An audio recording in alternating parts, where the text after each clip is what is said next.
Assalamualaikum warahmatullahi wabarakatuh. Alhamdulillah. Selalu kita panjatkan kalimat mulia ini kepada zat yang paling pantas untuk dipuji, dihormati, ditunduki dan disembah di langit dan di bumi. Tidak ada sekutu baginya.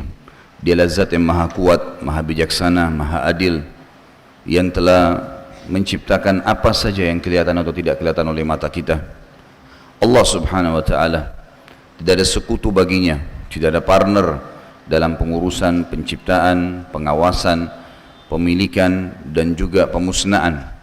Dialah yang telah menggantungkan segala nikmat yang kita butuhkan dalam roda kehidupan muka bumi ini, dari makanan, minuman, pakaian, kesehatan dan apa saja yang dibutuhkan oleh manusia dan seluruh makhluk, dengan kalimat Alhamdulillah, memuji namanya. Maka sering-seringlah mengucapkan kalimat mulia ini. Juga kita panjatkan salam hormat kita kepada manusia terbaik yang telah menerima syariat dari langit, dari Sang Pencipta, dan syariat tersebut adalah syariat yang paling sempurna. Siapapun yang menjadikan sebagai panduan hidupnya, maka dia akan tenang, karena dia tahu mana yang halal, mana yang haram, mana yang diperintahkan dan mana yang dilarang oleh Sang Pencipta Allah. Dan pada saat meninggal dia akan masuk ke dalam surga. Setiap orang yang mengikuti manusia terbaik ini pasti hidupnya akan tentram, dan juga dia akan bersama dengan pembawa syariat ini pada hari kiamat di surga. Dialah yang telah ditutup dengannya risalah langit oleh Sang Pencipta, kenabian dan kerasulan, dan juga Sang Pencipta Allah bersama malaikat mengucapkan salam hormat kepada manusia terbaik ini. Maka sangat wajar sebagai pengikut setia kita selalu mengucapkan salawat dan taslim kepada Nabi besar Muhammad sallallahu alaihi wasallam. Melanjutkan bahasan kita, Rasulullah SAW bercerita surga dan neraka. Maka kita masuk ke pasal ke-20 tentang gambaran tentang sirat. Gambaran tentang sirat dimulai dari firman Allah Subhanahu wa taala dalam surah Yasin ayat 66. A'udzu billahi minasyaitonir rajim. Walau nasha'u latamasna 'ala a'yunihim fastabaqus sirata fa anna yubsirun. Dan jikalau kami menghendaki, pastilah kami hapuskan mata mereka, lalu mereka berlomba-lomba mencari jalan, maka betapakah mereka dapat melihatnya, atau bagaimana mereka bisa melihatnya. Kalimat fastabaqus sirat, mereka mencari sirat itu atau mencari jalan, memberikan makna kepada kita bahwasanya sirat adalah sebuah jalan.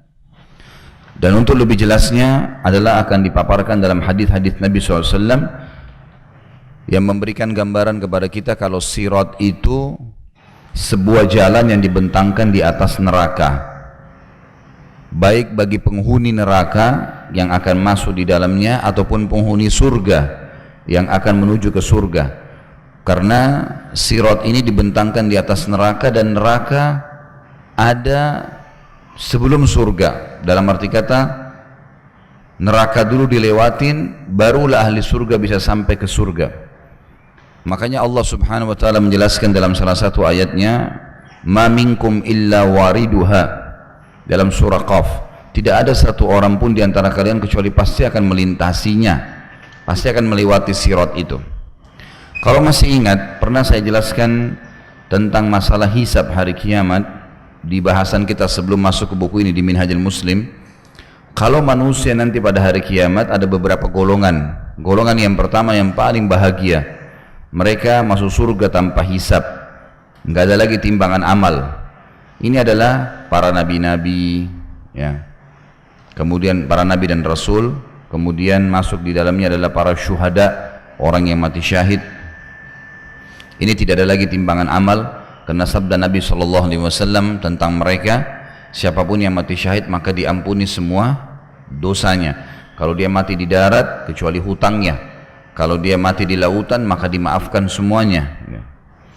Kemudian juga ada golongan tertentu yang Allah masukkan tanpa hisab. Mungkin memang karena dia adalah orang-orang yang siddiq atau tingkat kesolehannya sangat tinggi, selalu bertobat kepada Allah Subhanahu wa taala sehingga membuat memang tidak ada dosanya. Seperti kasus orang mukmin yang paling banyak menghadapi masalah-masalah di dunia. Di antaranya hadis Nabi SAW riwayat Bukhari Muslim, seorang mukmin diuji oleh Allah terus di muka bumi ini, di dirinya, di keluarganya, di hartanya, dari masalah ke masalah, dari masalah ke masalah, tapi dia bisa hadapi sampai dia bertemu dengan Allah bersama keluarganya, tidak tertinggal satupun dosa. Jadi bersih, tidak ada hisab. Ini golongan yang paling bahagia dan semoga kita masuk insya Allah di sini. Yang kedua adalah golongan beriman masuk ke dalam surga tapi masih melalui proses timbangan amal. Ini dikarenakan mereka masih punya dosa-dosa yang dikerjakan, baik itu dosa dengan Allah subhanahu wa ta'ala secara langsung seperti orang berzina, ketinggalan sholat, ada ibadah-ibadah yang dia lalaikan, atau dia punya hubungan dosa dengan makhluk yang lain, punya masalah dengan manusia, pernah menggibah, pernah memfitnah, ada haknya orang lain yang dia ambil. Maka ini harus ada timbangan amal dulu. Kalau dia berhubungan sama Allah Azza wa Jal, langsung ditimbang saja. Dosa zina misalnya ditimbang. Kalau amal baiknya lebih banyak daripada amal buruknya, otomatis lolos, gitu kan. Tapi tetap melalui proses timbangan. Kalau berhubungan dengan dosa makhluk, maka dilihat, diselesaikan dulu urusannya sama makhluk itu. Kalau misal dia pernah menggibah, dia pernah memfitnah, maka dia harus selesaikan dulu itu. Nggak bisa enggak. Orang-orang ini pada datang nuntut semua. Pada saat mereka menuntut, diambillah pahala-pahala orang ini. Sampai sudah selesai semua urusannya makhluk ini, baru kemudian dia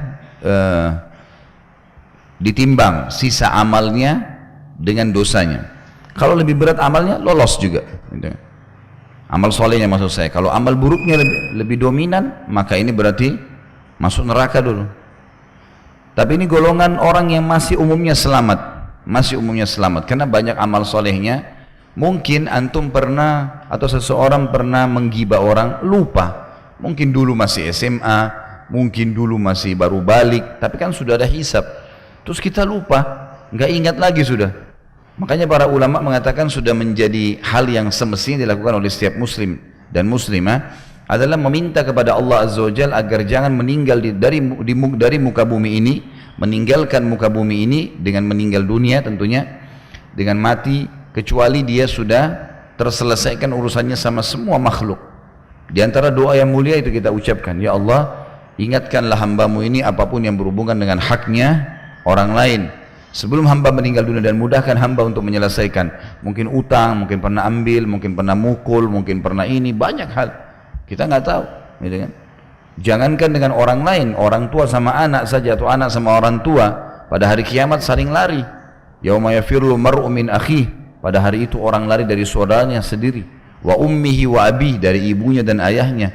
Wa sahibatihi wa bani, dan pasangan hidupnya juga keturunannya. Likulli imri'in minhum yawma idzin sya'nu yugni, pada hari itu mereka pikir diri mereka sendiri masing-masing. Sampai nanti di mahsyar, di timbangan amal itu, orang tua lari dari anaknya, takut anaknya nuntut, ini ibu saya begini, ini ayah saya begini. Anak-anak juga lari dari orang tuanya, takut orang tuanya nuntut. Suami istri saling berlari, berpisah pada saat itu. Sampai Aisyah pernah bertanya sambil menangis, ya Rasulullah, apakah nanti pada hari kiamat kalian akan mengingat istri-istri kalian, mengingat kaum laki-laki, gitu kan? Terutama Nabi SAW, kata Nabi SAW, wahai Aisyah, kalau dalam keadaan buku lagi berterbangan ke kanan, tangan kanan atau tangan kiri, tidak ada orang ingat orang lain. Begitu pula pada saat timbangan amal, nggak ada orang yang ingat orang lain, yang dia pikir dirinya sendiri. Dan juga pada saat melewati sirat, sampai dia lolos atau tidak, ini dilupain semuanya, nggak ada yang diingat sama dia. Dia yang penting bagaimana menyelamatkan dirinya. Jadi bukan hal yang ringan ini. Makanya seseorang harus meminta kepada Allah Azza wa Jalla agar diselesaikan seluruh urusannya dengan makhluk. Dan mulai sekarang Bapak Ibu sekalian, jangan buka pintu dosa dan jangan siapkan musuh hari kiamat. Ini berat ini, terutama berhubungan dengan makhluk ya. Kalau berhubungan dengan Allah, kita beristighfar, kita taubat, diterima. Tapi berhubungan sama makhluk harus ketemu orangnya. Ini rumit nih. Seperti sekarang banyak penuntut ilmu sibuk ikut-ikutan ceritain tentang ustadz ini, tentang ustadz itu. Atau tentang ceritain keadaan orang, bagaimana caranya kita minta maaf nih, gitu kan? Atau tentang orang yang tidak dikenal, sama sekali nggak dikenal. Misal ikut-ikutan kayak sekarang acara televisi ada gosip-gosip, kita nggak tahu siapa orang itu, pemimpin tertentu, ada urusannya apa kita? Saya sarankan Bapak Ibu sekalian urusan sendiri masing-masing. Muhasabah, hari ini sholat kita sudah benar belum? Kita udah puasa benar belum? Hari ini sudah sedekah belum? Kita baca Quran belum? Zikir pagi sore sudah jalan belum? Dan itu bukan satu kali, setiap hari. Karena kalau kemarin kita sudah kerjain, hari ini juga tetap ada buku amal. Dan kita membutuhkan setengah pahala untuk masuk ke dalam surga. Maka jangan siapkan musuh nih. Ada orang begitu subhanallah, tiap hari mencari musuh, bukan cuma di dunia, di akhirat juga dia akan jadi masalah. Jadi seorang mukmin harus lebih hati-hati. Harus lebih hati-hati, karena ini bukan main-main ya. Ini masalah masuk surga atau masuk neraka. Dan ini parah sekali ya. Kalau masuk surga ya alhamdulillah, kalau masuk neraka dulu kan repot nih.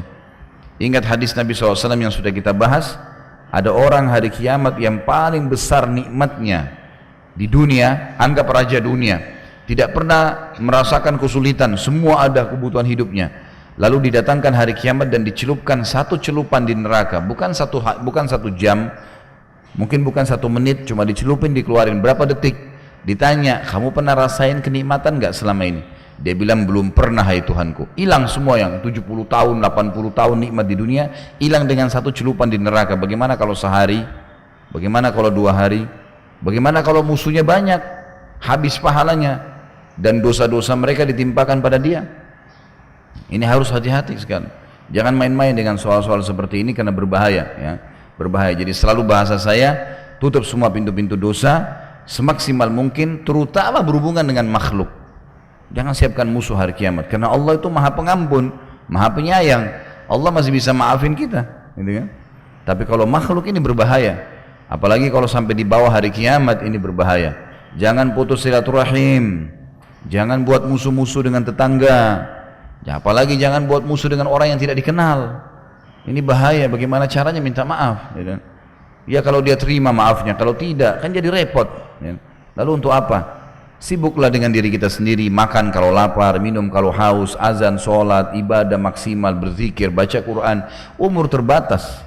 Sampai kata Nabi SAW, beruntunglah seseorang itu. Sangat beruntung, kata para sahabat. Siapa ya Rasulullah? Orang yang mengejar derajat tinggi di surga.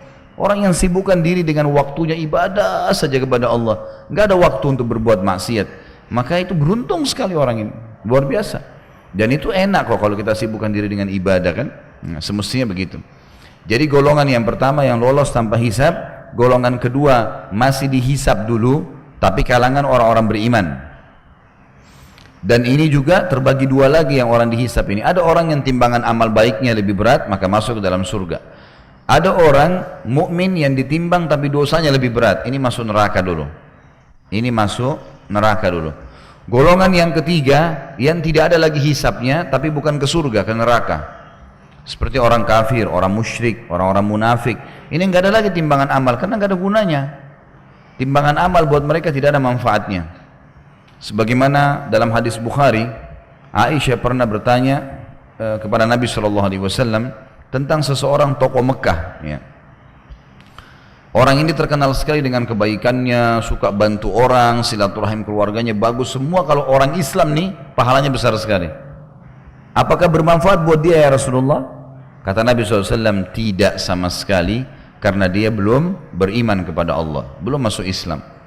Jadi orang kafir sebaik apapun perbuatannya tidak ada manfaatnya buat dia sama sekali ya, tidak akan bermanfaat buat dia. Maka ini golongan-golongan manusia nanti di timbangan amal pada hari kiamat. Tentu saja orang yang akan lewat di atas sirat ini adalah orang-orang yang akan lolos ke surga tanpa hisab, atau orang-orang yang akan lolos ke surga tapi dengan hisab, dan juga orang-orang yang akan masuk neraka dulu baru surga ya, yang harus masuk ke neraka dulu. Dia harus masuk ke neraka dulu, tapi nanti jadi penghuni surga. Ini yang lewatin sirat. Kalau orang kafir, orang munafik, ini semua tidak ada sirat buat mereka. Mereka begitu dibuka pintu neraka, orang-orang lagi pada timbang amal, mereka sudah dijeblosin di neraka. Udah nggak butuh hisab ini. Ya. Wa na'udzubillah, ini jangan sampai menjadi golongan yang ketiga, tapi kita targetnya adalah menjadi golongan yang pertama, yaitu orang-orang yang masuk surga tanpa hisab itu sendiri. Sirat ini dibentangkan di atas neraka. Kita akan baca hadis-hadisnya. Di antaranya adalah hadis yang cukup panjang. Hadis ini diriwayatkan oleh Imam Muslim, nomor 70 kalau tidak salah hadisnya. Disebutkan Abu Hurairah radhiyallahu anhu meriwayatkan sabda Rasulullah sallallahu alaihi wasallam, Allah mengumpulkan manusia lalu kaum mukminin berdiri hingga surga berada di dekat mereka, maksudnya di hadapan mereka. Lalu mereka mendatangi Adam seraya mengatakan, wahai bapak kami, bukankah surga, bukakanlah surga untuk mereka. Adam menjawab, tidakkah yang mengeluarkan kalian dari surga melainkan karena dosa bapak kalian? Adam, maksudnya dia sendiri, aku tidak berhak akan hal itu, pergilah kepada anakku Ibrahim Khalilullah. Lalu beliau SAW melanjutkan, maka Ibrahim mengatakan, aku tidak berhak akan hal itu, aku hanyalah Khalil, kekasih semasa di dunia. Pergilah kepada Musa yang diajak bicara oleh Allah secara langsung. Mereka pun mendatangi Musa alaihissalam, maka ia mengatakan, aku tidak berhak akan hal itu. Pergilah kepada Isa, kalimat Allah dan ruh darinya. Isa alaihissalam mengatakan, aku tidak berhak akan hal itu. Akhirnya mereka datang kepada Muhammad sallallahu alaihi wasallam. Maka beliau diizinkan serta amanah dan kasih sayang didatangkan. Lalu keduanya berdiri pada dua sisi sirat, sebelah kanan dan sebelah kiri. Orang pertama dari kalian berjalan seperti kilat. Abu Hurairah anhu meriwayatkan atau mengatakan, aku mengatakan ayah dan ibuku sebagai tebusannya, wahai Rasulullah. Ini maksudnya ayah dan anda lebih mulia daripada ayah dan ibuku. Ini biasa digunakan khusus untuk Nabi SAW. Bagaimana seperti jalannya kilat, golongan pertama yang lewatin sirat yang tanpa hisab, cepatnya seperti kilat. Beliau menjawab SAW, apakah kalian tidak melihat kilat, bagaimana ia datang dan pergi dalam sekejap mata? Kemudian seperti burung yang sedang terbang. Dan yang ketiga, laki-laki yang berjalan cepat atau tepatnya berlari. Amal-amal mereka lah yang menjalankan mereka. Sedangkan Nabi kalian berdiri di atas sirat seraya mengucapkan, wahai Rabb, selamatkan, selamatkan, hingga amal-amal hamba menjadi lemah, hingga seseorang datang tapi tak kuasa berjalan kecuali dengan merangkak. Sampai sini ditahan dulu. Kita harus tahu kalau amal-amal yang kita kerjakan, sholat, puasa, sedekah, apalah amal-amal soleh semua yang kita kerjakan, itu manfaatnya di sini. Membantu seseorang melewati sirat. Sebagian ulama hadis mengatakan seperti kendaraan. Makanya ada sabda Nabi SAW yang mengatakan, kalau nanti akan melemah, artinya amal solehnya di awal mungkin mendorong dia melewati setengah sirat. Lewatin setengah sirat, amalnya sudah mulai melemah, tidak cukup. Maka dia tadinya jalannya cepat, terbang seperti burung terbang, seperti orang berlari, tiba-tiba jadi lambat sampai dia merangkak. Artinya sudah sangat lemah amalnya, gitu kan? Jadi ternyata amal itu punya pengaruh di sini. Makin banyak amal yang dikerjakan, seperti misal saya sudah bilang, jangan pernah batasi diri dengan amal soleh. Kita lewat sebuah tempat, ada masjid butuh sedekah. Kita udah bantu kemarin. Hari ini kalau kita lewat, bantu lagi. Kemarin kita sudah sholat tahajud, hari ini sholat tahajud lagi. Kemarin sudah sholat duha, hari ini sholat duha. Walaupun amal sunnah, ulangin terus. Pengulangan ini akan sangat membantu amal yang sangat besar nanti yang membantu kita melewati sirat. Sebagaimana amal juga menentukan derajat di surga, tingkatan kita di surga. Jadi ada dua hal yang dibantu dengan amal ya, lewat di sirat dan juga menentukan derajat di surga. Kalau masuk ke dalam surga dengan rahmat Allah, masuk ke dalam surga dengan rahmat Allah. Karena nanti ada orang-orang yang amalnya memang tidak cukup. Misal amalnya cuma 9.000, dosanya 10.000. Tapi ada orang yang Allah sayangi, mungkin karena memang dia berusaha ingin bertaubat tapi belum sempat bertaubat misal. Sebagian ulama mengatakan orang yang tidak berdebat, tidak mendebati Allah. Pada saat Allah bilang ini amalmu, ini amalmu, ini amalmu, Dilihatin amal baik, amal buruknya lebih banyak. Dia akui semua, iya ya Allah memang saya lakukan. Orang yang seperti ini akan dibantu oleh Allah. Sebagaimana hadis Bukhari menjelaskan, dikenal dengan hadis bitaqah, hadis kartu ya. Itu kata Nabi SAW, nanti akan datang orang hari kiamat didatangkan bergunung-gunung dosa. Sampai amal solehnya tidak kelihatan karena banyaknya dosa yang dikerjakan. Tapi dia orang mukmin yang bertauhid kepada Allah. Dosa yang dia lakukan adalah bukan dosa syirik, bukan dosa kufur. Lalu kemudian Allah bertanya padanya, apakah ada amal kamu yang bisa mengalahkan dosa-dosamu ini? Dia bilang tidak ada ya Allah. Udah jelas saya masuk ke neraka. Dia akuin, gitu kan? Maka dikeluarkanlah sebuah kartu yang tertulis la ilaha illallah yang pernah dia ucapkan tulus dari hatinya. Lalu kemudian pada saat itu ditaruh la ilaha illallah di timbangan amalnya, kemudian amal buruknya di sebelah kiri. Pada saat diletakkan maka tiba-tiba semua amal buruknya terlempar dan menjadi beratlah amal solehnya, lalu dia selamat gara-gara itu. Tapi ini karunia Allah, gitu kan?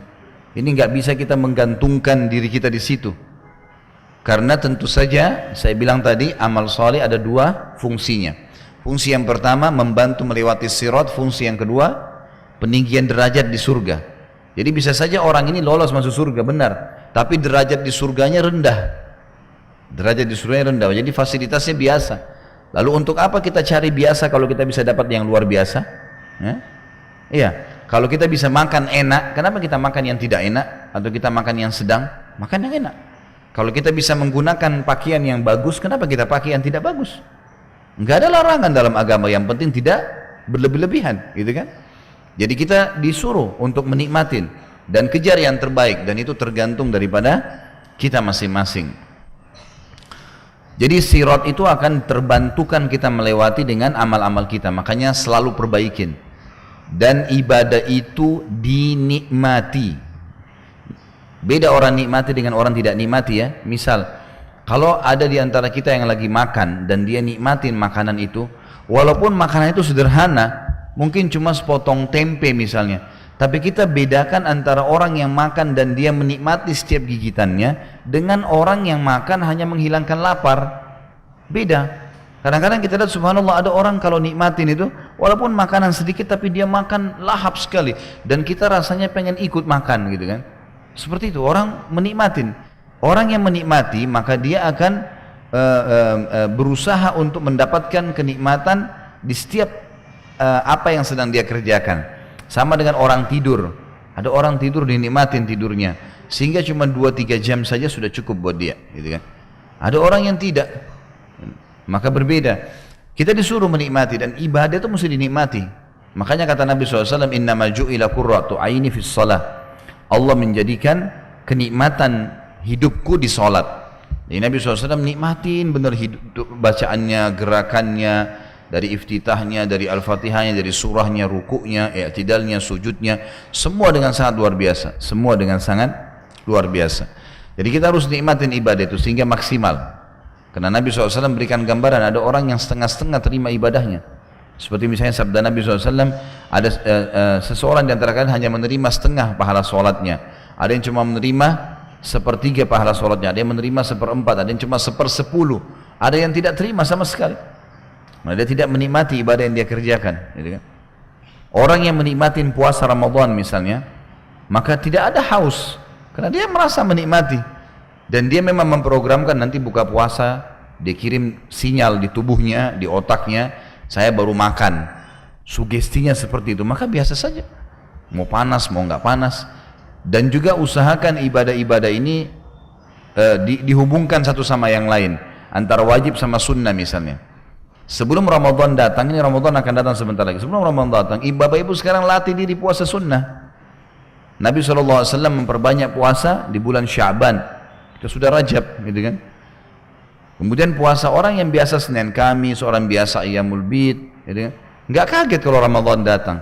Yang kaget itu seminggu pertama Ramadan orang yang tidak pernah puasa, gitu.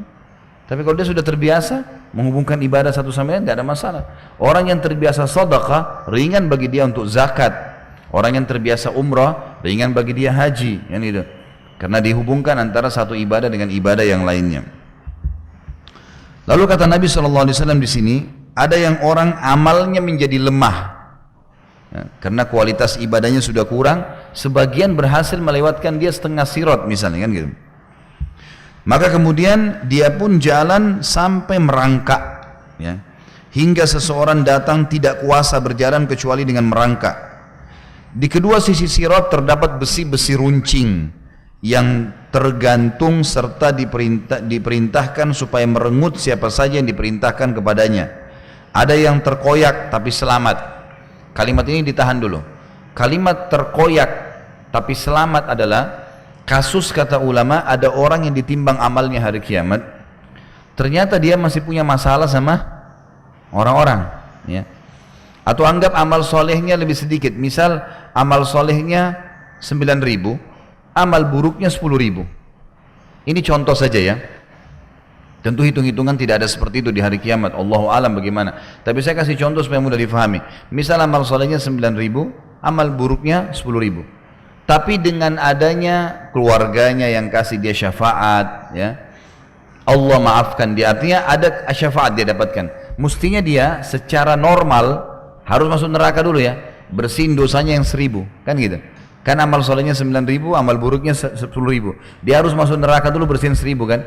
Tapi dengan pertolongan syafaat Nabi Muhammad SAW atau syafaat keluarganya yang mati syahid misalnya, atau apalah ya yang dia dapatkan, maka terampunilah dosanya 2.000 misalnya.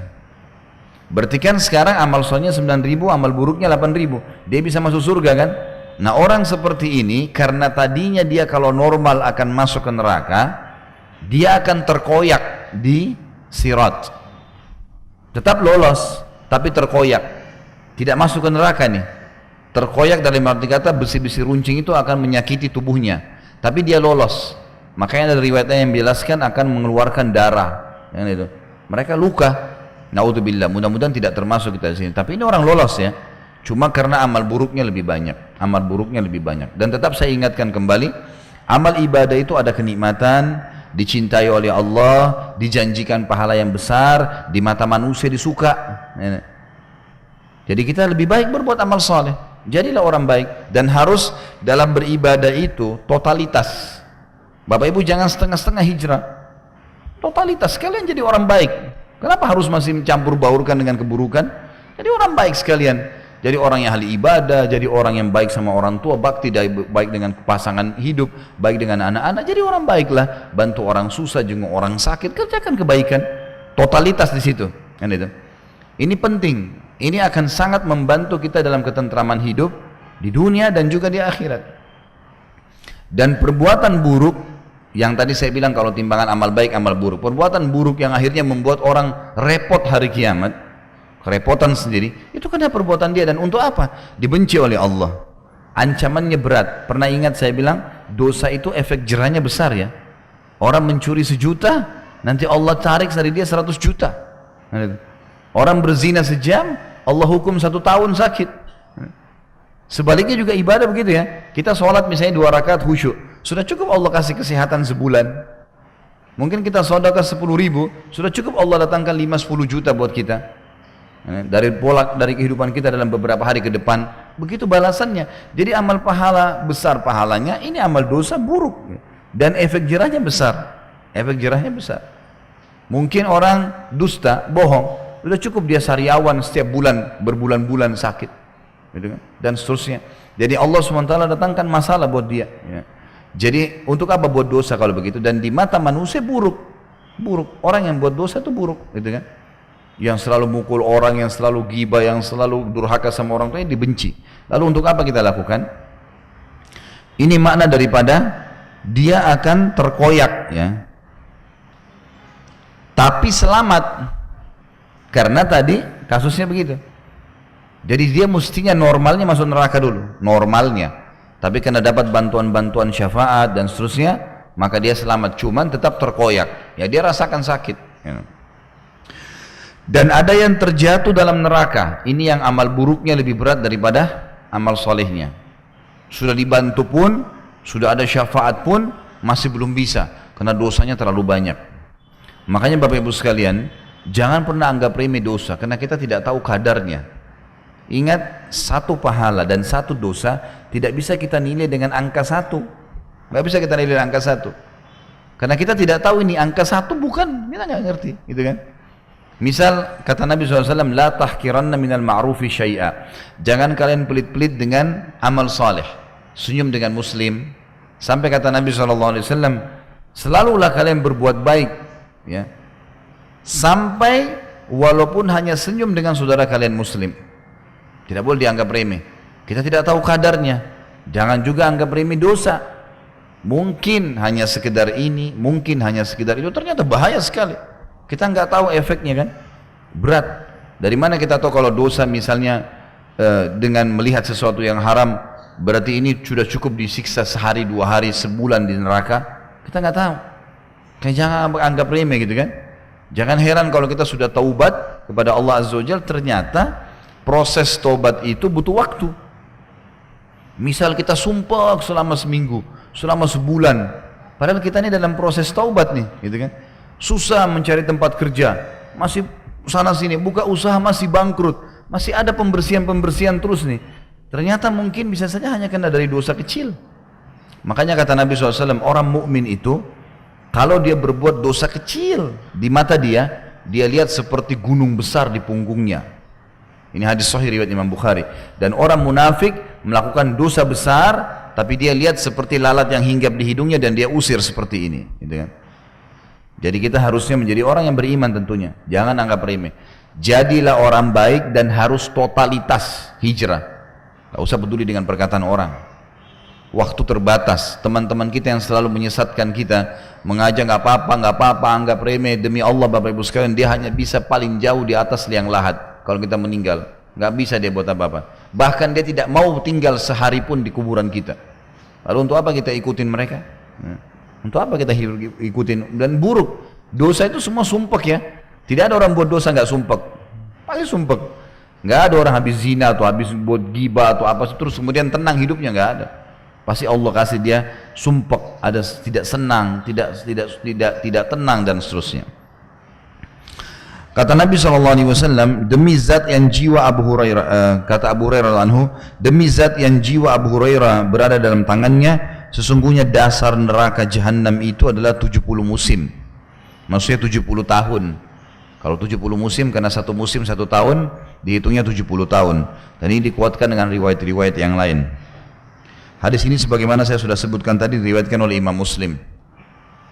Hadis ini sudah semestinya seorang muslim dan muslimah mengambil pelajaran darinya, sebagaimana sudah panjang lebar saya tadi bahasakan. Selanjutnya adalah hadis Nabi SAW diriwayatkan oleh At-Tabarani dengan sanad hasan, sebagaimana juga Al-Mundhiri sebutkan dalam kitab At-Targhib, dan ini mauquf tapi dalam hukum marfu', sanadnya bersambung sampai pada Nabi SAW, dalam kurung keterangan masalah itu tadi. Hadis ini memiliki banyak pendukung dalam Sahih Bukhari, Sahih Muslim dan juga yang lainnya. Ibnu Mas'udin radhiyallahu anhu mengatakan, sirat dipasang di atas neraka Jahannam seperti ketajaman pedang keras, licin lagi menggelincirkan. Di atasnya terdapat besi-besi runcing dari neraka yang menyambar, ada yang berpegangan lalu jatuh di dalamnya dan terpelanting. Di antara mereka ada yang berjalan seperti kilat dan tidak lama kemudian ia selamat. Kemudian seperti kuda yang sedang berlari, kemudian seperti orang yang sedang berlari, kemudian seperti pria berjalan, kemudian yang terakhir dari mereka ialah orang yang telah diberi isyarat oleh neraka dan bertemu keburukan di dalamnya hingga Allah memasukkannya ke dalam surga dengan karunia rahmatnya. Maksudnya makna daripada akhir hadis ini, dia masuk neraka dulu, kemudian dia dikeluarkan ke dalam surga setelahnya. Inilah kurang lebih gambaran sirat yang akan kita lewatin dan dibentangkan di atas neraka. Dan Nabi SAW akan berada di atas sirat tersebut, kemudian berdoa kepada Allah agar umatnya diselamatkan. Pasal 21, sifat-sifat ahli neraka. Ini ayatnya hampir sama tadi, Yasin ayat 66. Tentu sudah ditulis ayatnya di pasal 20. A'udzu billahi minasyaitonir rajim walau nasya'u latamasna ala ayunihim fastabaqus sirata fa anna yubsirun. Dan jikalau kami menghendaki pastilah kami hapuskan mata mereka lalu mereka berlumba-lumba mencari sirat, maksudnya melewatin sirat itu, maka betapalah mereka dapat melihatnya. Bagaimana mereka bisa melihat, ya? Sebagian ulama tafsir juga mengatakan makna daripada ayat ini untuk orang-orang yang sudah pasti masuk ke neraka, maka mereka akan melihat sirat sangat gelap sehingga mereka tidak tahu di mana besi runcing yang akan menyambarnya. Dia akan tergelincir dari sisi yang manahnya, dia tidak tahu, tidak jelas, maka setiap saat dia bisa jatuh. Hadis menjelaskan, dalam hadis yang diriwayatkan oleh Imam Muslim, Abu Hurairah anhu meriwayatkan Rasulullah SAW bersabda, "Sinfani min ahli nar lam arahuma, qaumun ma'ahum siyatun ka'adnabil baqari yadribuna biha an-nas, wa nisa'un kasiyatun 'ariyatun mumilatun ma'ilatun ru'usuhunna ka'asnimatil bukhtil ma'ilah la yadkhulna al-jannata wa la yajidna rihaha wa inna rihaha latujatu min masirati kada wa kada." Ada dua sifat penghuni neraka yang belum pernah aku lihat. Maksudnya di zaman Nabi SAW tidak ada ini, belum ada. Yang pertama adalah kaum yang membawa cambuk seperti ekor sapi untuk mencambuk manusia. Ini kata sebagian ulama hadis adalah yang dimaksud polisi-polisi atau tentara-tentara yang mendampingi para pemimpin yang zalim. Jadi mereka untuk mengambil haknya manusia, maka mereka membawa cambuk-cambuk, ya, yang seperti atau menggunakan pecut, ya, ekor sapi untuk mengambil haknya orang lain. Ini ibarat tentang masalah orang-orang yang memiliki kekuasaan lalu merampas hak orang lain. Di zaman Nabi SAW tidak ada ini. Yang kedua adalah wanita yang berpakaian tapi telanjang. Kita lihat di zaman kita jelas ini. Artinya ketat pakaiannya. Orang pakai jeans, wanita pakai jeans dengan yang tidak pakai celana, bedanya apa?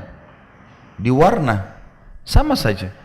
Semua laki-laki sudah tahu bentuk pahanya seperti ini. Oh, bentuk tangannya seperti ini. Oh, bentuk dadanya seperti ini. Itu namanya terbuka aurat. Karena terbuka aurat memiliki dua makna. Terlihat langsung kulit yang harus ditutupi atau terbentuknya tubuh, termasuk laki-laki.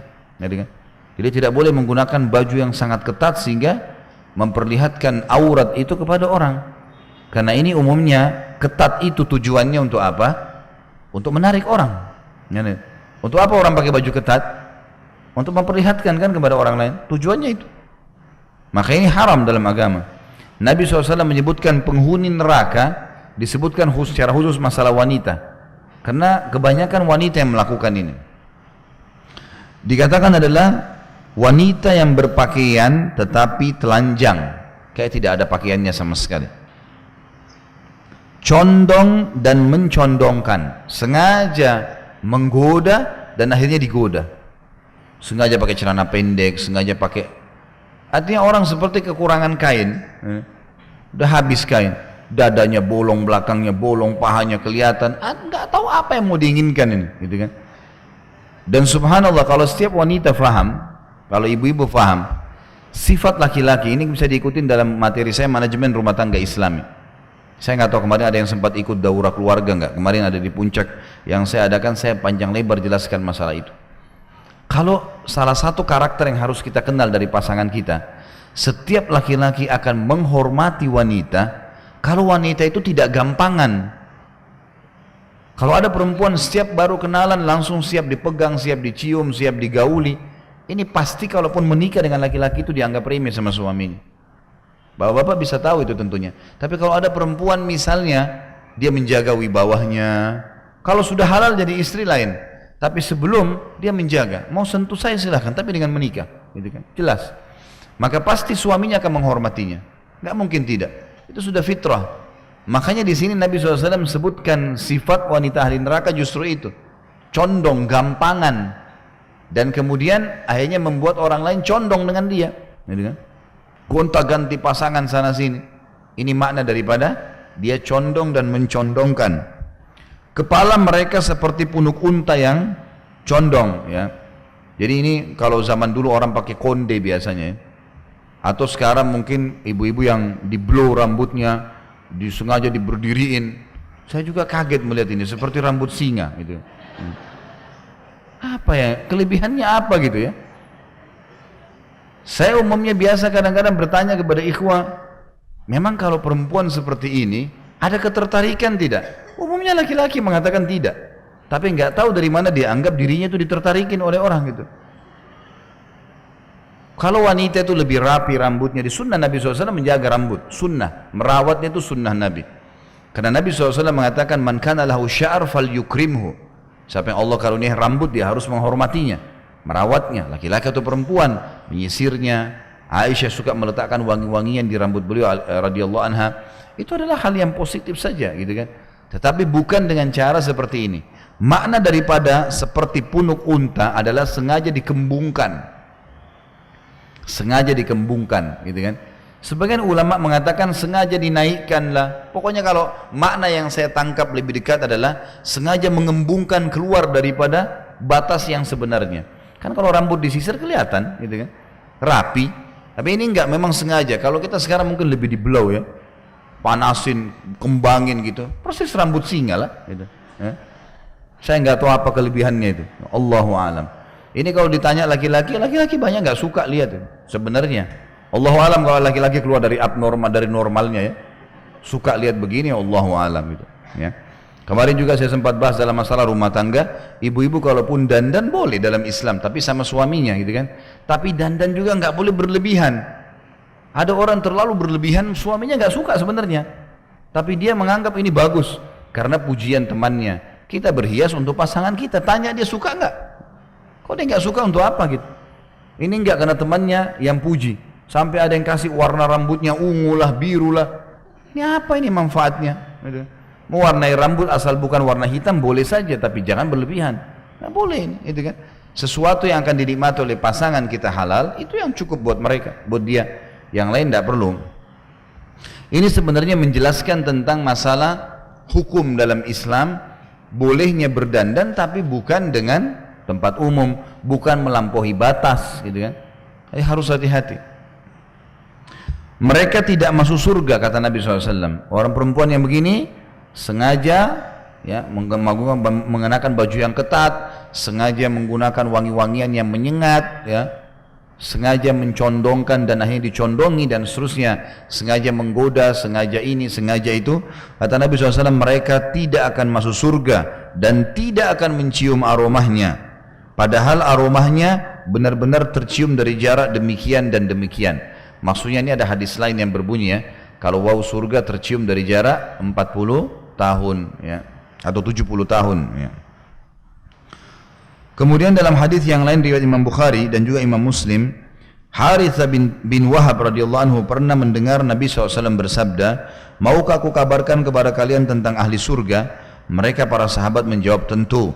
Beliau bersabda, setiap orang yang lemah lagi dilemahkan, yang seandainya ia bersumpah di hadapan Allah, niscaya dia Allah mendengarkan sumpahnya. Artinya orang yang bahkan dianggap remeh, orang yang dianggap tidak punya kedudukan, tapi dia ahli ibadah, itu ahli surga. Malah hati-hati dengan dia. Banyak orang menzalimi orang seperti ini karena dianggap pakaiannya kotor, mungkin hidupnya susah. Tapi kalau azan ke masjid, dan subhanallah saya lihat begitu ya, rata-rata orang yang ke masjid bapak-bapak ini orang yang susah gitu. Orang yang kaya ini nggak tahu kenapa nggak ke masjid gitu. Kalau di Saudi udah biasa azan 5 waktu itu mobil pada parkir seperti hari Jumat, itu biasa. Di Indonesia kita enggak, subhanallah. Allah sudah kasih fasilitas mobil yang mewah, sudah dapat rumah yang bagus, nggak mau ke masjid. Kenapa nggak ke masjid? Kamu mau pakai mobil bisa, beli motor, gitu kan? Kalau punya duit, pakai sepeda, banyak cara. Jalan kaki. Maka mestinya, dan memang betul sabda Nabi SAW, ada hadis lain yang mengatakan orang miskin akan masuk ke surga lebih dulu dari orang kaya setengah hari. Setengah hari berarti 500 tahun tuh. Bukan berarti orang miskin itu punya fadilah khusus kala orang kaya, tidak. Tapi umumnya orang-orang miskin itu karena keadaan mereka susah, maka mereka larinya ke ibadah. Dianggap remeh oleh orang, dapat pahala lagi. Ya, minta-minta sama orang nggak dikasih, dapat pahala. Pahala terus didapat sama mereka. Lalu kata Nabi SAW, maukah aku kabarkan kepada kalian tentang ahli neraka? Mereka menjawab, tentu. Kata Nabi SAW, setiap orang yang bengis, kasar, lagi sombong. Bengis ini selalu targetnya mukul. Bengis. Jahat. Untuk apa mukul orang? Untuk apa? Yang jadi preman, untuk apa manfaatnya? Orang benci, dapat haknya orang secara paksa, hidupnya nggak tenang. Untuk apa jadi preman ini? Bengis itu suka mukul. Kasar kata-katanya, sombong perilakunya. Semua tidak boleh dalam Islam, haram. Kita sudah tahu hadis Nabi SAW, tidak akan mencium bau surga orang yang ada dalam hatinya seperti biji sawi dari kesombongan. Jangan sombong, makin merendah. Kita lihat ada seseorang yang kurang di sebelah kita, maka makin merendah. Alhamdulillah, saya tidak engkau uji dengan itu ya Allah. Bantulah saudara saya ini, perbaikin keadaannya. Itu yang dilakukan, dan sunnah Nabi SAW begitu. Kata Nabi SAW dalam hadis sahih riwayat Imam Ahmad, siapa yang melihat sesuatu kekurangan pada orang lain, kemudian dia membaca, semestinya dia membaca Alhamdulillahilladzi afani mimma btala bihi. Alhamdulillah, segala puji bagi Allah, afani, yang menyelamatkan saya, mimma btala bihi, dari apa yang diujikan kepada orang ini. Kita nggak usah perdengarkan kepada dia, tapi kita bersyukur kepada Allah sebenarnya. Kalau laki-laki mimma btala bihi, kalau perempuan mimma btala biha. Bihi dan biha bedanya. Bihi laki-laki, biha perempuan. Wa faddalani, dan telah mendahulukan saya ala kathirin mimma khalaqa tafdila. Telah mendahulukan saya, wa faddalani ala kathirin, dari banyak sekali, mimma khalaqa, dari apa yang dia ciptakan, tafdila, dengan kelebihan yang banyak. Alhamdulillahilladzi afani mimma btala bihi wa faddalani ala kathirin mimma khalaqa tafdila. Itu sunnah kita baca, gitu kan? Sunnah kita baca. Kalau kita lihat kekurangan pada orang, tapi jangan malah kita anggap remeh, karena sedikit ada kesombongan berbahaya, menjadi penyebab orang masuk ke dalam neraka. Bapak Ibu sekalian, sabar sedikit hidup di dunia, sabar sedikit. Ada gangguan orang, sabar aja. Ada kekurangan ini, sabar aja. Selama alhamdulillah kita masih bisa bergerak, masih bisa jalan, masih bisa beraktivitas, alhamdulillah, syukurin itu. Dan orang kalau makin merendah, kata Nabi SAW dalam hadis riwayat Muslim, man tawadha'a lillah rafa'ahu Allah. Siapa yang merendah karena Allah, malah Allah tinggikan derajatnya. Makin kita merendah, makin ditinggiin. Makin kita merendah, makin ditinggiin. Gitu. Kalau urusan dunia ini makin sombong, makin dianggap luar biasa. Tapi dalam agama tidak seperti itu. Sama konsep agama, bersedekah mendatangkan rezeki. Kapitalisme mengatakan menabung datangkan rezeki, tidak ketemu. Nggak bisa ketemu antara sedekah dengan menabungnya, gitu kan? Seperti orang sedekah itu tidak banyak tabungannya. Dia akan selalu menabung untuk akhirat. Seorang orang kaya pernah ditanya, setiap habis keluarkan kebutuhan rumahnya harian, semua disedekahin sama dia. Nggak ada yang ditabung. Teman-temannya bilang, teman-temannya sudah banyak tabungannya, beli ini, beli itu, macam-macam, emas ditaruh di rumahnya. Lihat kami ini punya tabungan, kamu nggak punya tabungan. Kenapa kamu selalu keluarin aja sedekah buat orang miskin? Dia bilang, kebutuhan rumah saya sudah cukup. Sementara teman-temannya bilang, apa kau tidak sayang hartamu? Dia bilang, justru saya sayang harta saya. Saya berikan kebutuhan keluarga saya, dan saya sayang, saking sayangnya harta saya mau bawa sampai ke sana, sampai ke akhirat. Sedekah ini saya bawa sampai ke akhirat. Kalian cuma habisin di sini. Orang kalau sibuk dengan tabungan, lupa dengan sedekah, maka akan ditinggalin sama dia. Mau diapain tuh uang miliaran di rekening? Kalau kita meninggal dan tidak sedekah, nyesal sendiri. Ya kalau ahli waris kita bangunin kita masjid, kalau enggak rugi sendiri. Baik, hadis ini menjelaskan kepada kita tentang adanya penghuni surga dan neraka di sini, dan sifat-sifat ahli neraka, sifatnya mereka buruklah, bengis, kasar, sombong, gitu kan. Kasar ini beda dengan tegas ya, sudah pernah saya jelasin. Tegas itu saya mau begini, saya nggak mau begini. Suami bilang sama istrinya, jangan kamu begini, jangan kamu begini, ya. Kamu harus begini, itu nggak masalah. Orang tua tegas sama anaknya boleh, atasan sama bawahannya boleh, tegas, peraturan-peraturan. Tapi kasar nggak boleh. Kasar itu matanya melotot, kata-katanya kasar, tangannya melayang dan seterusnya. Ini semua adalah kasar. Dalam Islam tidak ada ini. Pasal 22, mantan penghuni jahannam. Disebutkan di dalam sebuah hadis riwayat Imam Ahmad dan juga Ibnu Abi Asim dalam As-Sunnah, dan ini dihasankan oleh Syekh Albani dalam Zilal Al-Jannah. Hudzaifah radhiyallahu anhu menuturkan sabda Rasulullah sallallahu alaihi wasallam, la yukhriju la yukhrijullahu minan nari qauman muntinin qad mahashathumun nar fayadkhuluna al-jannata bi syafa'ati syafi'in yusammuna fiha jahannamiyun. Mantan penghuni neraka ini ya, jadi pernah masuk neraka. Yang tadi saya bilang orang beriman tapi apa boleh buat, dosanya lebih berat. Setelah dibantu pun ada syafaat, ternyata masih belum bisa membantu, masuk neraka dulu. Ini ada istilah buat mereka, nanti mereka masuk surga, namanya jahannamiyun. Jahannamiyun ini julukan, artinya orang-orang yang pernah lewat neraka. Kata Nabi SAW, Allah benar-benar akan mengeluarkan dari neraka satu kaum yang sudah berbau busuk, kena luka-luka mereka, darah, na'udzubillah, yang telah terbakar api neraka. Lalu mereka masuk ke dalam surga dengan syafaat orang-orang yang diizinkan memberi syafaat. Mereka berada di surga dan dinamai jahannamiyun. Ya. Tentu ada banyak hadis menjelaskan itu ya. Nanti hadis 1 dan hadis kedua terusnya ini akan menguatkan satu sama yang lain.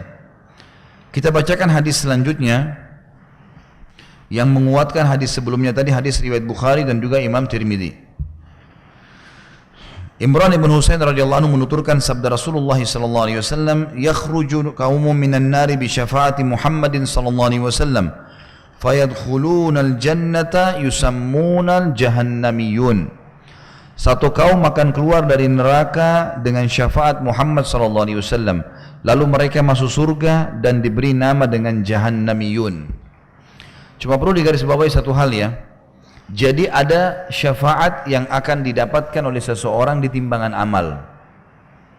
Seperti yang saya jelaskan, mungkin ada saudaranya yang mati syahid, mungkin ada pertolongan dari temannya, mungkin dari Nabi SAW, ada syafaat diberikan. Itu bisa, misal amal solehnya, ada seseorang sudah lolos, punya amal soleh banyak, maka Allah izinkan dia memberikan syafaat sesuai dengan kadar amal solehnya. Misal dia punya 100 pahala lebih, maka nanti dia akan bisa memberikan syafaat sekadar itu saja. Jadi kalau ada kerabatnya misalnya butuh 1000 pahala untuk masuk surga, ada satu temannya bantu 100, ada satu temannya bantu 50, bantu, tapi tidak diambil dari pahala orang itu ya, cuman kadarnya saja, maka diberikan kepada dia. Nah, ada orang-orang subhanallah sudah dibantu-bantu pun masih belum lolos, masuk neraka dulu, masih ada dosanya. Nah, nanti kalau sudah masuk neraka dan penghuni surga sudah masuk ke dalam surga, Allah Azza wa Jalla akan mengizinkan syafaat yang lain. Ini khusus untuk dikeluarkan orang-orang yang sudah disiksa di neraka dulu. Baik dosanya sudah bersih atau dosanya belum bersih semua. Ada syafaat diberikan.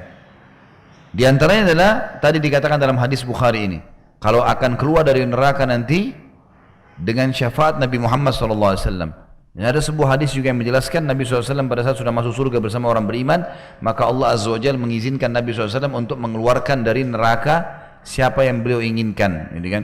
Sama dengan orang-orang beriman, mereka nanti akan mengeluarkan juga orang-orang beriman yang lain yang mereka inginkan dari teman-teman mereka, dari kerabat mereka, tapi setelah mereka ini dibakar, dan Allahu alam berapa lama, karena mereka masuk neraka sementara orang lewatin sirat, gitu kan? Sebelum masuk surga, nanti kita akan pelajari ada namanya kantara, sebuah lapangan luas yang orang antri dulu, bukan antri, nunggu dulu di situ, dibersihin apapun yang sisa dari masalah hati mereka. Misal ada orang mukmin si A sama si B pernah punya masalah di dunia. Waktu timbangan amal tadi, mereka saling tuntut nih. Si A nuntut si B, ya.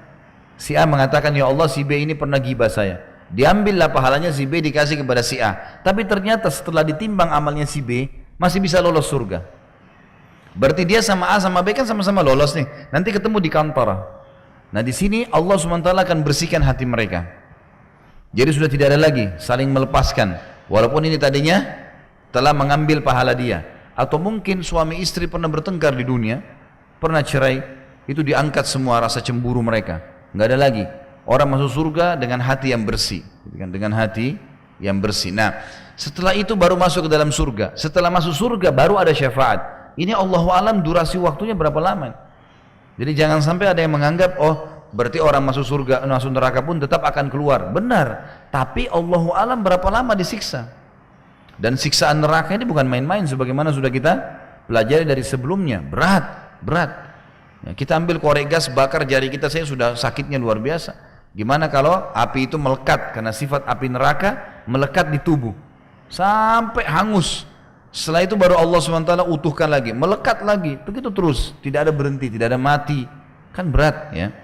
Maka jangan dianggap remeh. Cuman tetap rahmat Allah datang kepada orang-orang beriman yang bermaksiat. Dinamakan usatul mu'minin ya, ahli maksiat dari orang-orang yang beriman. Kemudian dalam hadis yang lain, hadis ini cukup panjang, diriwayatkan oleh Imam Ahmad dan juga Ad-Darimi dan disahihkan oleh Syekh Albani dalam Zilalul Jannah. Anas bin Malik radhiyallahu anhu mengatakan, aku mendengarkan Rasulullah SAW bersabda, aku adalah manusia pertama yang dibangkitkan dari bumi pada hari kiamat, dan itu bukan untuk berbangga-bangga. Ini bentuk kerendahan Nabi SAW, merendahkan diri. SAW, beliau tawadhu, beliau merendahkan diri. Beliau mengatakan, akulah orang yang paling pertama dibangkitkan pada hari kiamat, dan itu bukan untuk berbangga-bangga. Aku diberikan puji-pujian, dan ini juga bukan untuk berbangga-bangga. Jadi yang dimaksud dengan puji-pujian, ada hadis panjang namanya hadis syafaat. Nanti manusia kepanasan di mahsyar, lalu mereka mendatangi nabi-nabi, semuanya nolak. Mereka berharap agar Allah Subhanahu wa taala datang dan menghakimi manusia ke surga atau ke neraka. Mereka belum tahu kalau neraka itu lebih berat sebenarnya. Maka pada saat itu mereka mendatangi Nabi SAW dan mereka mengatakan, hai Muhammad, kalau Nabi terakhir, dengan mula kerasulan dan kenabian ditutup, maka mintalah kepada Allah agar diberikan atau datang menghakimi kami, memberikan syafaatnya. Maka Nabi SAW mengatakan, saya pun pergi ke bawah arsh, kemudian ya, dibukakan dan saya sujud ya, dan dibukakan untuk saya puji-pujian yang belum pernah diberikan kepada orang lain. Sampai terdengar suara mengatakan, hai Muhammad, angkat kepalamu, berikan syafaat, kau akan diterima syafaatmu. Tapi makna daripada hadis ini di sini tertulis, aku diberi puji-pujian, maksudnya itu. Puji-pujian waktu beliau sujud di singgasananya Allah untuk memberikan syafaat kepada manusia. Dan ini bukan juga untuk berbangga-bangga. Aku adalah sayyid atau penghulu manusia pada hari kiamat, dan ini bukan untuk membangga-banggakan atau dibangga-banggakan. Aku orang pertama yang masuk surga pada hari kiamat, dan ini bukan juga untuk dibangga-banggakan atau membangga-banggakan. Aku mendatangi pintu surga seraya memegang pegangannya. Maka mereka bertanya, para malaikat, siapakah ini? Aku menjawab, aku Muhammad. Mereka pun membukakan pintu untukku. Lalu aku masuk, ternyata aku menjumpai Al-Jabbar di hadapanku, Allah Azza wa Jalla. Maka aku bersujud kepadanya. Dia mengatakan, angkat kepalamu wahai Muhammad, bicaralah, maka pembicaraanmu didengarkan. Katakanlah, maka perkataanmu akan diterima. Mintalah syafaat, maka syafaatmu akan diperkenankan. Aku pun mengangkat kepalaku, lalu aku mengatakan, umatku, umatku wahai Rabb. Dia mengatakan, pergilah kepada umatmu. Siapa yang kau dapati dalam hatinya terdapat seberat biji gandum keimanan, maka masukkan ia ke dalam surga. Ini syafaat ya, yang tadi kita bilang pertolongan. Jadi orang sudah masuk neraka, Nabi SAW bisa keluarkan mereka. Lalu aku pun pergi, maksudnya pergi ke neraka ya. Nabi SAW ke neraka, siapa yang aku dapati dalam hatinya terdapat seberat itu, seberat tadi dikatakan biji gandum, maka aku memasukkan mereka ke dalam surga. Aku menjumpai Al-Jabbar di hadapanku, lalu menghadap lagi dengan Allah. Maka aku bersujud kepadanya. Dia mengatakan, angkat kepalamu wahai Muhammad, bicaralah, maka pembicaraanmu akan didengarkan. Katakanlah, maka perkataanmu akan diterima. Mintalah syafaat, maka syafaatmu akan diperkenankan. Aku pun mengangkat kepalaku, lalu aku mengatakan, umatku, umatku wahai Rabb. Allah mengatakan, pergilah kepada umatmu. Siapa yang kau dapati dalam hatinya terdapat seberat biji sawi keimanan. Kalau tadi biji gandum lebih besar, biji sawi lebih kecil lagi ya. Maka masukkanlah ia ke dalam surga. Aku pun pergi ke neraka. Siapa yang aku dapati dalam hatinya terdapat seberat itu, biji sawi, lebih kecil dari tadi, maka aku memasukkan mereka ke dalam surga.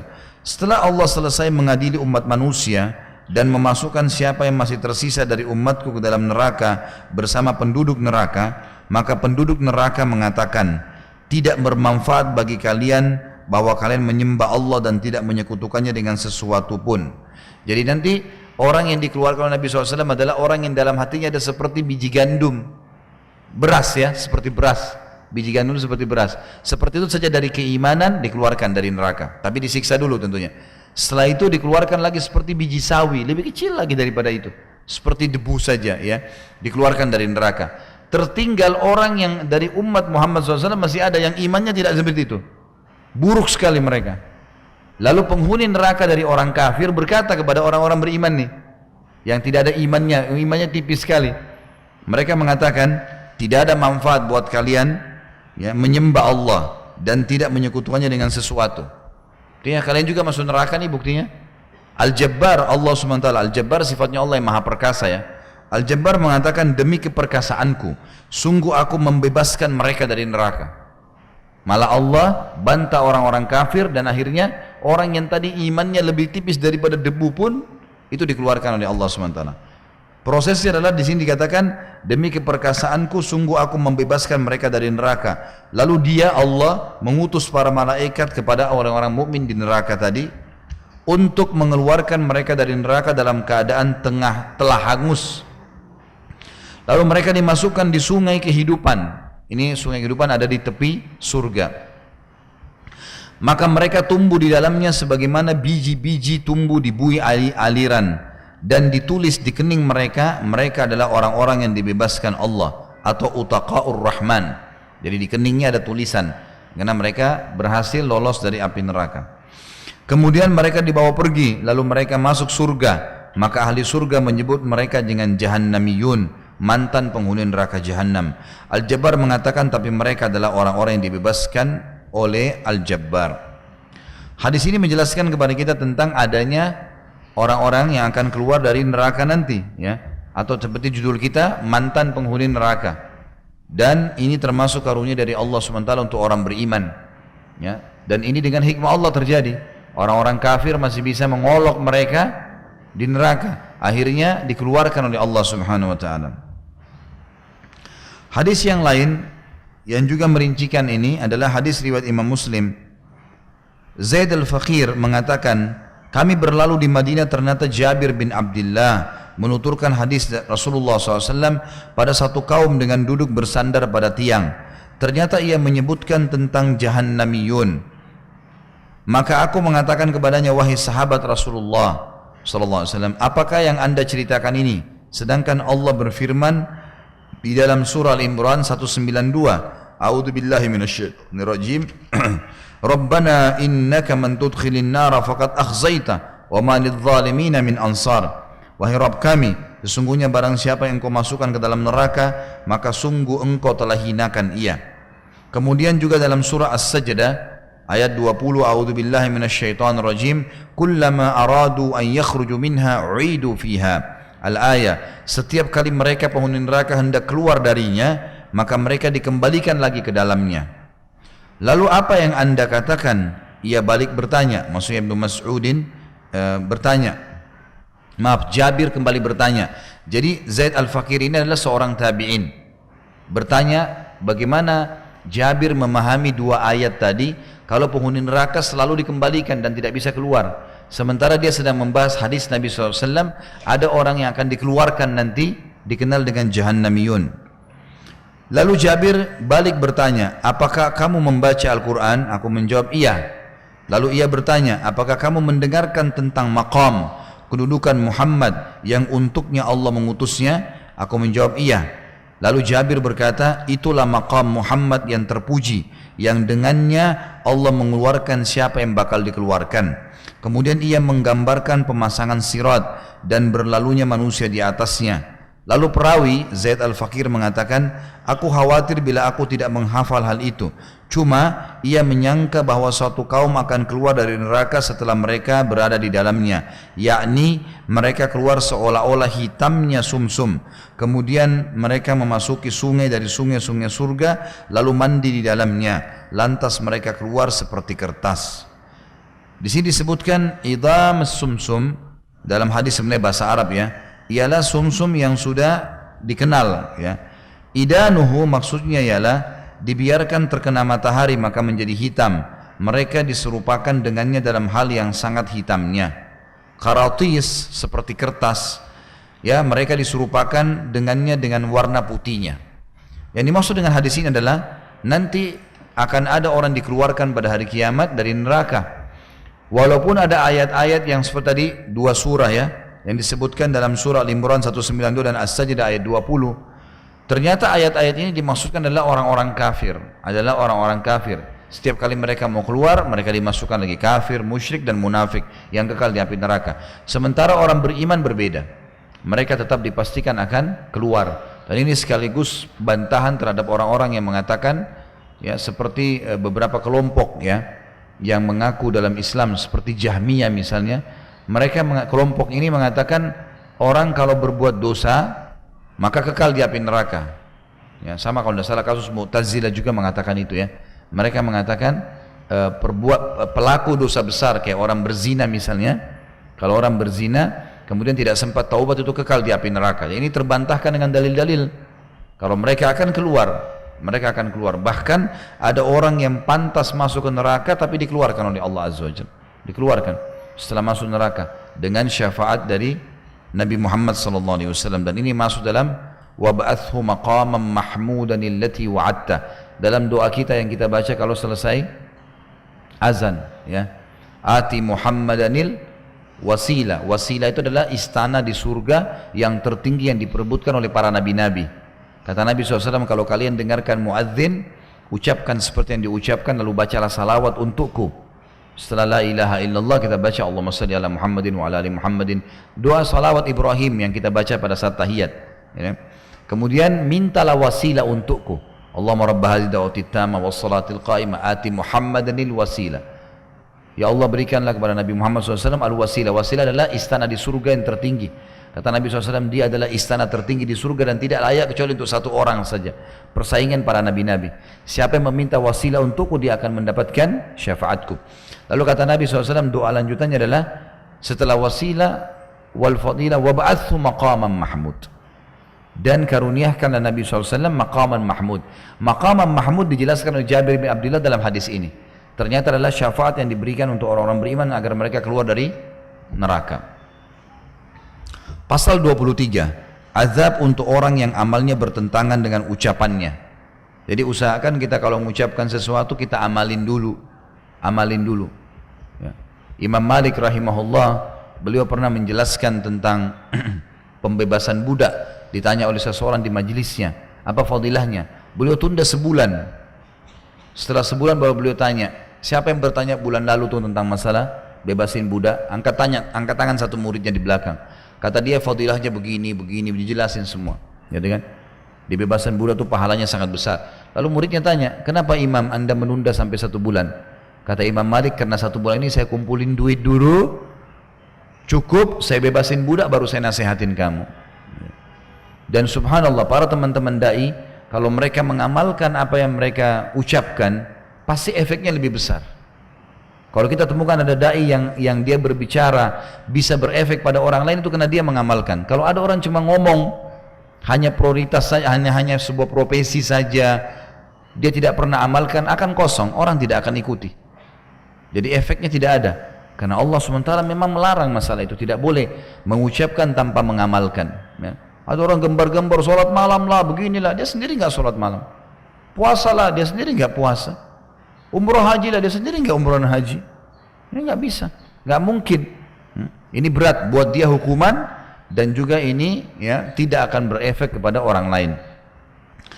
Kita lihat firman Allah Subhanahu wa taala dalam surah Al-Baqarah ayat 44. Allah melarang orang yang mengucapkan tanpa mengamalkan. A'udzu billahi minasyaitonir rajim. Atamuruna an-nasa bil birri wa tansawna anfusakum wa antum tatluna al-kitab afala taqilun. Mengapa kalian atau kamu menyuruh orang lain mengerjakan kebajikan sedang kamu melupakan diri atau kewajibanmu sendiri, padahal kamu membaca Alkitab. Ini peringatan untuk ahli kitab ya, Taurat, tapi karena menjadi ayat Al-Quran menjadi hukum kita. Maka tidakkah kalian berfikir? Kemudian juga dalam surah Al-Kahfi 103 sampai 104 Allah Subhanahu wa taala berfirman, a'udzu billahi minasyaitonir rajim, qul hal nunabbi'ukum bil akhsarina a'mala alladzina dhalla sa'yuhum fil hayatid dunya wa hum yahsabuna annahum yuhsinuna sun'a. Katakanlah hai Muhammad, apakah akan kami beritahukan kepada kalian tentang orang-orang yang paling merugi perbuatannya, yaitu orang-orang yang telah sia-sia perbuatan dalam kehidupan dunia ini, sedang mereka menyangka bahwasanya mereka telah berbuat sebaik-baiknya. Kata ulama tafsir maksudnya adalah orang yang ribut menyuruh orang tapi dia tidak lakukan. Rugi sendiri. Orang lain pada panen semua pahala, ternyata dia tidak mendapatkannya. Di dalam sebuah hadis yang diriwayatkan Imam Bukhari, Imam Muslim, ini peringatan yang sangat tegas untuk para dai dan daiyah, orang-orang yang mengingatkan orang lain, gitu kan. Usama bin Zaid radhiyallahu anhuma, dia dan ayahnya sahabat, aku pernah mendengarkan Rasulullah SAW bersabda, yuja'u birrajuli yawmal qiyamah fayulqa fin nari fatandaliqu aqtabuhu fin nar fayaduru kama yaduru al-himaru biraha fayajtami'u ahlun nari alaihi fayaqulun ay fulan ma sya'nuk alaysa kunta ta'muruna bil ma'ruf wa tanhana 'anil munkar qala kuntu amurukum bil ma'ruf wa la ati wa anhaakum 'anil munkari wa ati. Seseorang nanti didatangkan pada hari kiamat lalu dilemparkan ke dalam neraka, wa na'udzubillah, sehingga ususnya keluar di dalam neraka karena panasnya, lalu ia berputar-putar seperti keledai berputar-putar di porosnya. Jadi keledai biasanya putar-putar kalau diikat di sebuah pohon, ya. Seperti itu dia berputar-putar sementara dia kesakitan dengan isi perutnya keluar, tidak mati. Maka ahli neraka berkumpul di hadapannya karena heran melihat siksaan ini. Seraya mereka mengatakan, wahai fulan, ada apa dengan kamu? Bukankah kamu memerintahkan dulu di dunia kepada kami pada kebaikan dan mencegah kami dari kemungkaran? Ribut cara kerjakan ini, jangan begini, begitu terus, gitu kan? Ia menjawab, benar, aku memerintahkan kalian pada kebaikan sedangkan aku tidak mengerjakannya, dan aku melarang kalian dari kemungkaran sedangkan aku melakukannya. Saya dapat berita tentang salah satu dai terkenal di Mesir, tapi nggak disebutin namanya, cuma kisah nyata gitu. Jadi rupanya syekh ini ribut di atas mimbar nasihatin orang sedekah. Saking luar biasa suaranya lantang, dalil-dalil, orang sampai banyak nangis bersedekah orang. Salah satu yang hadir di masjid adalah anaknya sendiri. Waktu habis selesai ceramah, pulang ke rumah, dia dapat anaknya lagi ngumpulin haknya punya anaknya, barang-barang yang mau disedekahin. Kata ayahnya yang ceramah tadi, kamu mau kemana? Dia bilang, mau sedekah, tadi ayah ceramah masalah itu saya tersentuh. Kata ayahnya apa? Itu buat mereka, bukan buat kita. Ada orang begini, subhanallah. Jadi jangan terpengaruh dengan lisannya orang. Mungkin ada orang pintar ngomong, gitu kan. Tapi tidak ada, kosong, gentong kosong, tidak ada hasilnya. Dan itu terlihatan dari perilaku-perilaku orang nanti. Orang paling tinggi mengatakan, oh baguslah, selesai. Merubah nggak dia? Nggak ada hasilnya. Orang yang mengubah itu dengan izin Allah, itu adalah orang-orang yang seperti masuk dalam hadis Nabi SAW. Kalau seseorang beramal saleh, maka Allah titikkan dalam hatinya cahaya terang. Lalu kalau dia buat amal saleh lagi, cahaya terang lagi. Terus kalau dia timpahkan terus amal saleh, sampai hatinya terang, bercahaya. Dan dia akan mencahayai orang-orang lain. Karena dia sendiri memang melakukannya. Ya kan? Beda, Allah SWT buat bobot di situ. Tapi kalau tidak, nggak ada manfaatnya. Dan ini ancaman berat. Dia akan disiksa di api neraka, wa na'udzubillah. Semoga Allah jaga kita mengamalkan yang kita ucapkan sebelum orang lain tentunya. Pasal ke-24, panas yang sangat karena luapan neraka jahanam. Jadi kalau kita rasakan demam, ya, kita rasakan panas, itu termasuk di dunia ini sudah diberikan kita rasanya luapan api neraka. Dalilnya adalah jelas di sini. Seperti misalnya surah At-Taubah ayat 81. Jadi ini pernah terjadi pada saat Nabi SAW mengajak para sahabat untuk perang Tabuk. Waktu itu lagi musim panas, panas sekali, gitu kan? Dan musim panas ini adalah musim panen kurma. Makanya kalau Bapak Ibu lagi umroh di musim panas, kualitas kurmanya bagus sekali. Makin panas makin bagus kurmanya. Emang begitu, puncak-puncaknya maka makin bagus. Kalau di musim dingin biasanya kita dapat kurmanya kurang biasa saja, mungkin sisa-sisa dari musim panas. Kalau musim panas itu luar biasa. Sampai keluar kurma-kurma yang kualitas bagus, yang merah, balah, yang untuk stamina, ada yang rutab, yang kering, ya, yang kuning, itu manis sekali, enak. Itu biasanya di musim panas. Pada saat itu Nabi SAW panggil mereka berjihad. Ini sebentar lagi panen, dan penghuni Madinah, penduduk Madinah itu hasil utamanya mereka dari kurma. Gitu kan? Maka orang-orang munafik nggak mau. Orang-orang munafik nggak mau ikut. Mereka bilang ini musim panas. Mereka mengatakan panas cuaca. Madinah Tabuk sekarang saja itu kalau dihitung pakai pesawat lumayan bisa 2 jaman. Gitu kan? 1,5 jam, 2 jam. Ada kurang lebih 1000 kilometer lah. Ya. Itu zaman sekarang jauh, naik kendaraan unta sudah luar biasa panasnya. Memang musim panas dan bertepatan dekat musim panen. Maka mereka mengatakan orang-orang munafik, jangan pergi ke panas-panas tuh, ngapain? Pergi panas-panas perang, nanti aja perang yang di musim dingin atau apa. Karena mereka nggak mau sebenarnya. Dan sebentar lagi panen. Maka Allah SWT menyuruh para sahabat menjawab mereka dengan firman Allah ini. Surah At-Taubah ayat 81. Jadi memberikan gambaran kepada kita kalau cuaca panas itu adalah bagian daripada panasnya neraka Jahannam. Bunyinya a'udzubillahi minasyaitonirrajim wa qalu la tanfiru fil har qul naru jahannama asyaddu harra law kanu yafqahun.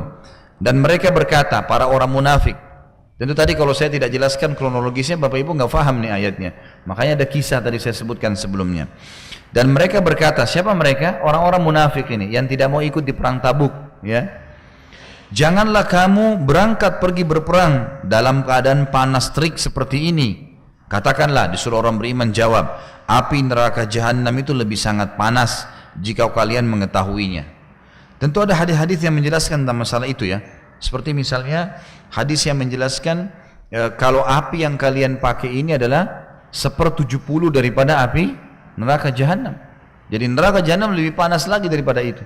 Dan kita bukan ambil bicara masalah api kompor gas atau api korek gas.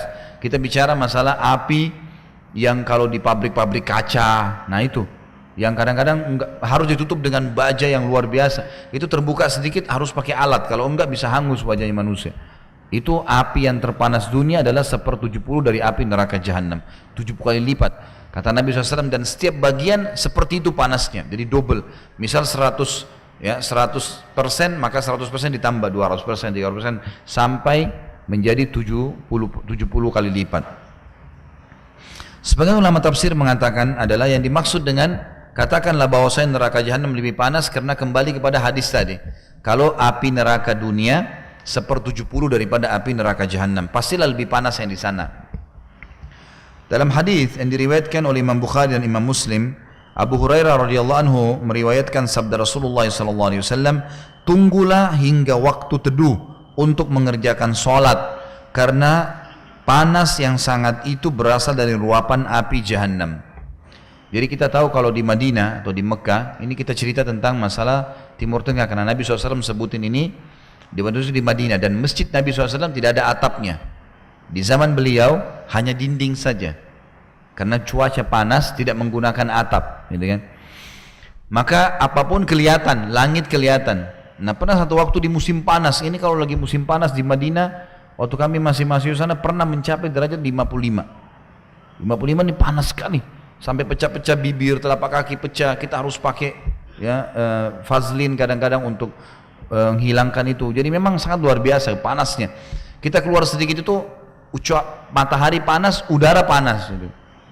Jadi panas sekali. Nah pernah terjadi zaman Nabi SAW, ini sering terjadi. Kadang-kadang memang turun sampai 50 derajat, 47 ya. Kalau 45 itu sudah luar biasa bagusnya kalau musim panas di sana. Jadi memang di atas 50. Waktu itu Nabi SAW berkata, karena tidak ada atap masjid, beliau mengatakan tunda sebentar sholat. Ya. Dan ini juga sebuah hukum syar'i, kalau terlalu panas itu kan atau hujan lebat sekali boleh menundahnya di waktu, tapi bukan keluar laut jauh ya. Yang penting dia sholat berjamaah, masjid itu menundahnya. Sebagian ulama menariknya dalam masalah majelis ilmu. Jadi kalau ada majelis ilmu maka ditunda sedikit untuk menyelesaikan ilmu itu, tapi bukan waktu yang lama ya. Mungkin durasi 15 menit, 20 menit itu adalah hal yang wajar. Karena memang antara azan dan iqamah di zaman Nabi SAW itu dihitung kurang lebih ukuran 50 ayat. Kalau kita mungkin bisa setengah jam lah sekarang ya. Setengah jam kalau dia baca dengan tartil. Makanya antara azan iqamah boleh dipanjangin sewaktu itu. Nah di sini sabda Nabi SAW menjadi saksi bahasan kita karena panas ini, cuaca panas ini bagian daripada panasnya Jahannam. Jadi Allah SWT sudah memberikan gambaran kepada kita bagaimana panasnya neraka Jahannam itu. Kemudian juga hadis yang lain, hadis diriwayatkan oleh Imam Bukhari, Imam Muslim.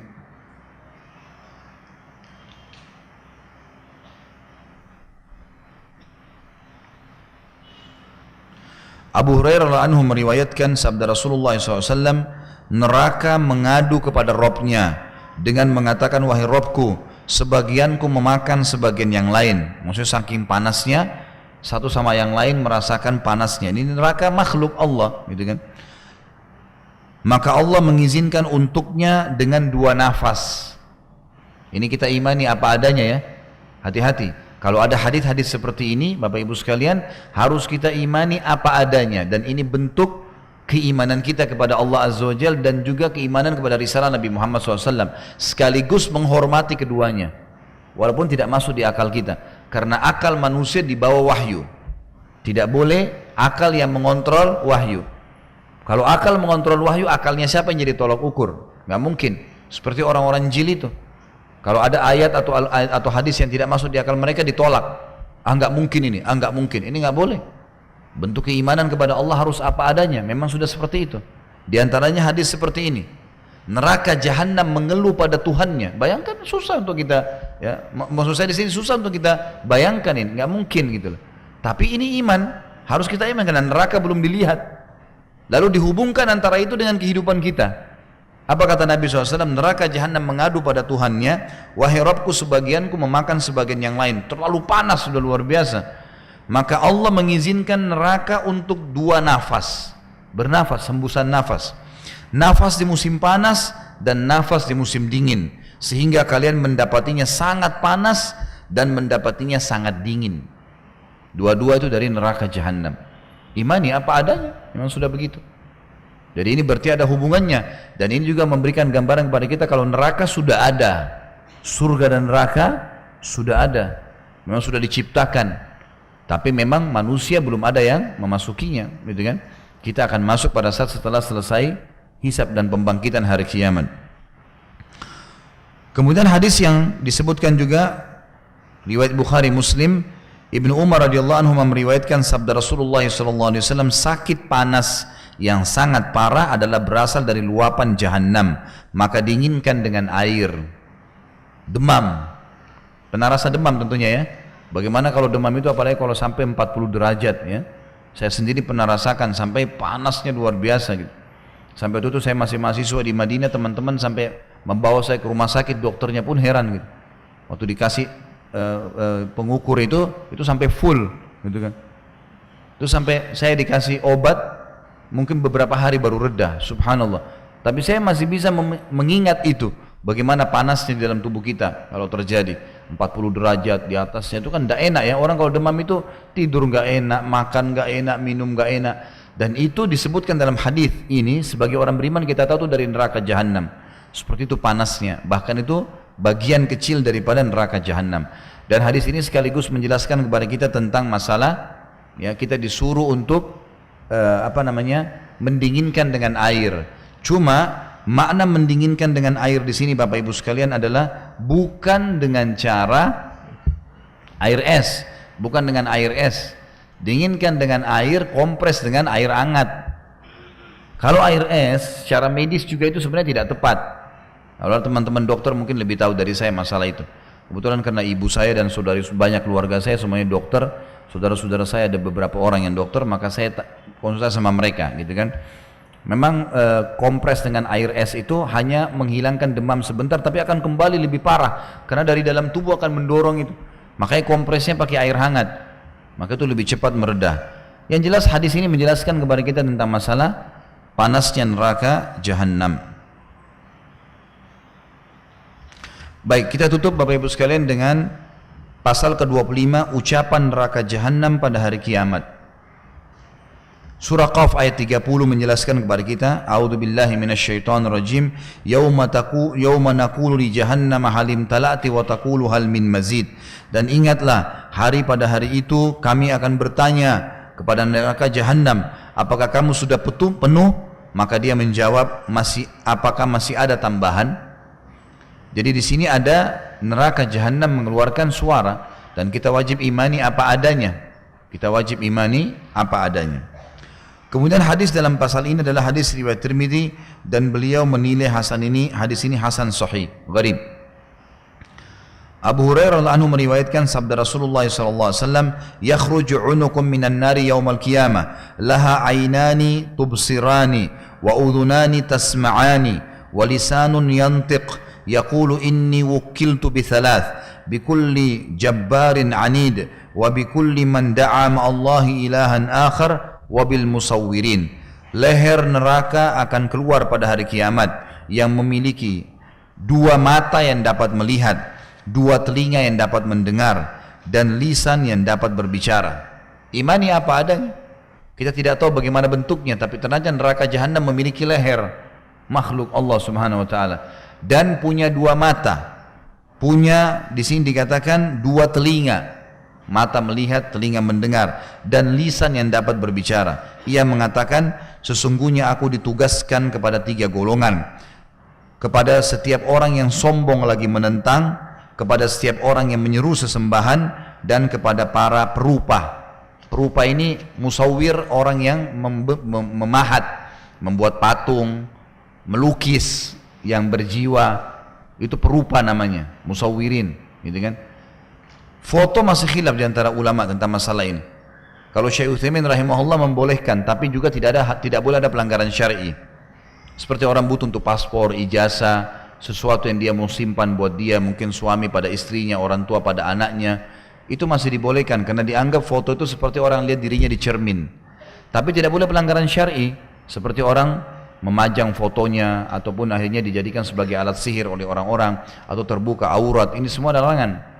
Kalau ada, dan juga tidak boleh dipajang di rumah. Saya sudah pernah jelaskan, Bapak Ibu beli buku judulnya Rumah-rumah yang tidak dimasuki oleh malaikat, itu baca panjang lebar dijelaskan masalah rumah-rumah yang tidak dimasuki oleh malaikat ini. Di antaranya rumah yang ada patung atau ada gambarnya. Jadi foto-foto jangan dipajang, kalaupun ada darurat disimpan. Simpan di laci, darurat mau dilihat baru dilihat, gitu kan. Nah di sini musawwirin lebih masuk kepada orang yang buat patung atau orang yang melukis, ya. Semoga Allah kasih hidayah. Saya kemarin pas mau tabligh akbar di Blok M Square itu, saya lihat rupanya di bawah banyak sekali orang itu menawarkan jasa lukisan itu. Ya, mudah-mudahan saja Allah kasih hidayah. Sayang sekali mereka nggak ngerti. Bahkan ada hadis Nabi SAW, siapapun yang melukis atau membentuk sesuatu yang berjiwa, ya, manusia, hewan, gitu kan, atau dia gambarkan syaitan, jin, atau dia gambarkan malaikat, laki-laki yang bersayap dan seterusnya, maka ini dia akan disuruh berikan nyawa pada hari kiamat apa yang dia buat itu, dan pasti dia tidak bisa. Lalu Allah akan berikan nyawa dan akan menyiksa dia. Jadi orang yang buat patung dinosaurus lah, patung kuda lah, patung apa, ini untuk menyiksa dia sendiri. Untuk apa? Gitu kan? Untuk apa? Dan seni dalam Islam adalah Al-Quran dan Sunnah. Itu seni, bukan patung, bukan hal-hal yang menyerupai orang-orang kafir. Ini harus diperbaiki. Allahu a'lam. Ini insya Allah kita akan bahas pertemuan akan datang dari pasal 26 sampai selesai masalah neraka, satu kali pertemuan lagi, dan kita akan masuk setelah itu ke surga insya Allah. Saya akan bacakan pertanyaan. Hah? Mau masuk surga langsung insya Allah. Saya sebutin neraka dulu biar tobat.